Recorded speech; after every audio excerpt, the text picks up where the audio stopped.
Hello, this is our final factoring video. We are using all of the methods we have already seen. Your slide will look a little different because I'm filming the video, so I'm guessing the thumbnail does not look like that. But we sort of have three things we're looking for today.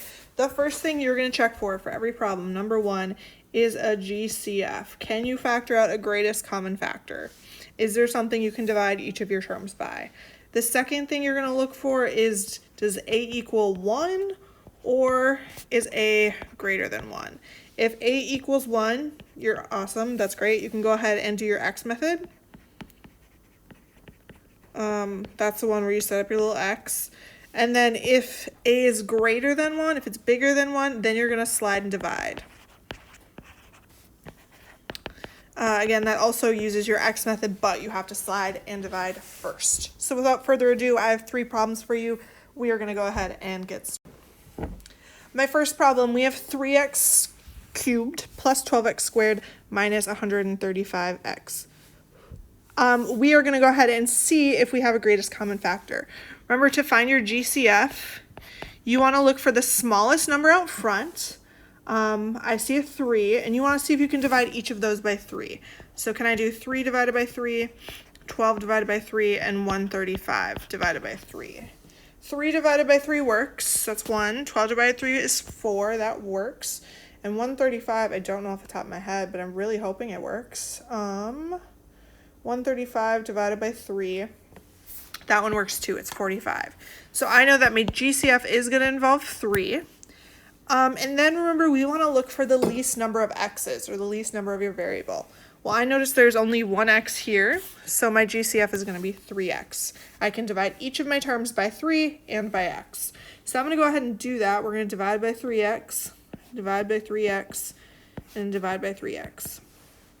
I'm going to erase this over here just so I have some space. When I do that, my first term, 3 divided by 3 gives me 1.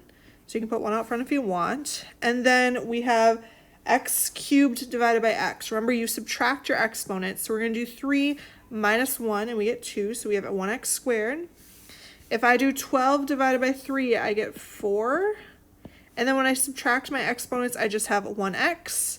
And then negative 135 divided by 3 gives me a negative 45. And my x's cancel because there's 1 on the top and 1 on the bottom. So at this point, make sure you have your GCF out front. You do not want to forget that. That is part of your final answer. I'm going to double underline it because I do not want to forget to write that as part of my final answer. All right, notice right now we have 1 in front of our x squared. Because that number is a 1, we can go ahead and do our x method. Remember, for my x method, we have ax squared plus bx plus c. Our b value goes on the bottom, and we want something that adds to that number. So we want something that adds to 4. C goes on top. In our case, it's negative 45. We want something that multiplies to that. Again, I'm going to start out just looking at 45 and trying to come up with my factors. I know I have 1 and 45. I know I have 3 and 15. I don't think I can divide it by 4. 45 divided by 5 is 9. So then we have, what, 5 and 9? 7 won't go into it, 8 won't go into it, and 6 won't go into it. So those are my three options. Now remember, we had a negative 45. So that tells me one of my answers are going to be negative, but we need to find the factors that are 4 apart from each other. Well, 1 and 45 are not 4 apart. 3 and 15 are more than 4 apart, but 5 and 9 are 4 apart. So 1 is going to be 5, 1 is going to be 9. We just need to decide which one's negative. We want to get a positive 4. So if I do 9 minus 5, that'll give me a positive 4. So those will be my two factors. Your last step is just to write it as we always do. Remember, 3x is a part of our answer, so we're going to start with 3x. Then we have our two sets of parentheses. They both start with x, since we had a 1 in front of our x squared. And then my two factors are negative 5 and positive 9. This will be one of your answers. Again, your second answer, 3x should always be out front, but you could flip-flop and have x plus 9 times x minus 5. That one's a good answer too. Either of those will work. All right, let's look at our second one. we have 12x squared minus 10 minus 12. Again, we're going to start by looking for our GCF. We want that smallest number out front, which is 10. And we want to do 12 divided by 10, 10 divided by 10, and 12 divided by 10. Well, I know that 12 does not divide by 10. So that means that 10 is not our GCF. But let's look at our factors of 10. I know 10 is 1 times 10, and it's 2 times 5. So let's try our next biggest one.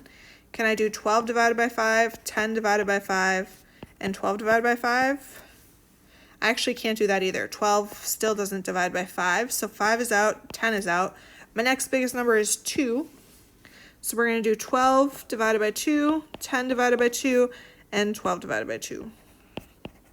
12 divided by 2 is 6, that works. 10 divided by 2 is 5, that one works. And 12 divided by 2 is 6 again.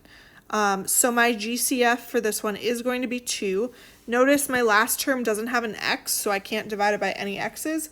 So we're just going to go ahead and divide each of these by 2. When I do that, I get 6x squared. I did 12 divided by 2 to get my 6. Negative 10 divided by 2 gives me negative 5x. And then negative 12 divided by 2 gives me a negative 6.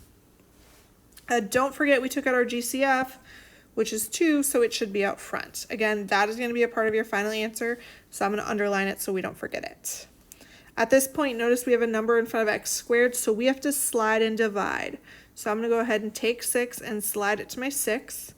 That means I have x squared minus 5x minus 36. So if I set up my x method, remember we have ax squared plus bx plus c. My b value, which goes on the bottom, is going to be negative 5.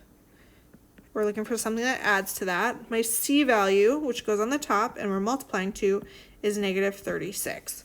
So I'm looking for something that multiplies to negative 36 and adds to 5. We're going to go ahead and start listing our factors of 36. I know that 36 is 1 times 36. I know it's 2 times 18. It's 3 times 12. It's 4 times 9. 5 doesn't work, and it's 6 times 6. Again, we have a negative 36, so one of my answers is going to have to be negative. I want to find the one that's 5 away from each other. Well, 1 and 36 are 35 away. 2 and 18 are too far away. 3 and 12 are too far away. And 6 and 6 are the same number. So it's going to have to be 4 and 9. And then I want to get a negative 5. So to do that, I'm going to have to do 4 minus 9. So 9 is going to be my negative answer. Now remember at the very beginning of this, we slid 6. So that means we have to divide both of these numbers by 6. And we have to simplify. So negative 9 divided by 6 would give me a decimal. So I'm going to go ahead and divide both of those by 3. And I get negative 3 over 2. That's my first factor. My second one, 4 divided by 6 doesn't work, but I can divide them both by 2. When I do that, I get 2 divided by 3. So remember, we still have that 2 out front. We have an x, and then we need to use our 2 factors. My first one was 2/3, so we have plus 2 over 3. My second one was negative 3 over 2, so we have minus 3 over 2. And then remember, we need to unslide, so we have to take our 3, slide it to the front, take our 2, slide it to the front. Again, we still have that 2 out front, but now we have 3x plus 2 and 2x minus 3. Again, we can rewrite this as 2 times 2x minus 3 and 3x plus 2. Those are the same answer. They will both work. All right, my last one. Again, we're going to look for our GCF. I'm going to start by looking at my smallest number out front, which is 3. Can I do 3 divided by 3, 6 divided by 3, and 45 divided by 3? Well, 3 divided by 3 works, 6 divided by 3 is 2, and 45 divided by 3 is 15. So those all work. So my GCF is going to be 3. So I'm going to go ahead and divide each of these by 3.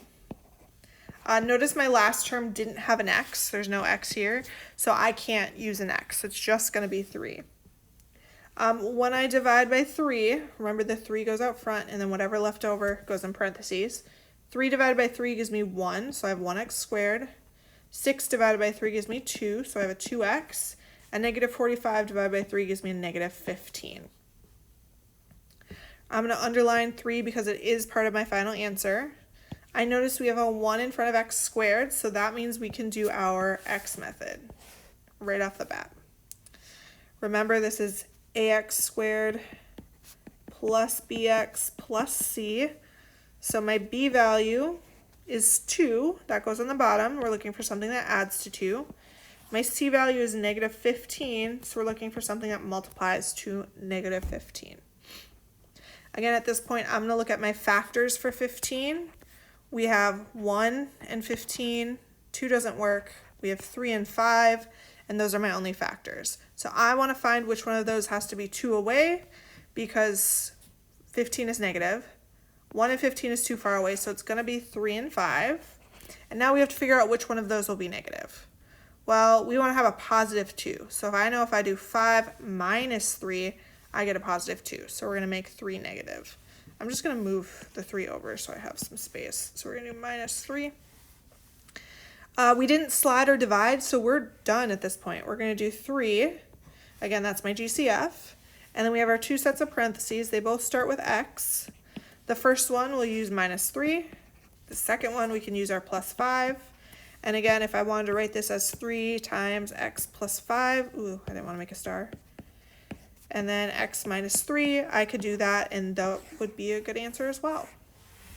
All right, that wraps up your factoring unit. You have one more activity, one more homework assignment. Thank you so much for watching, and I appreciate all of your hard work.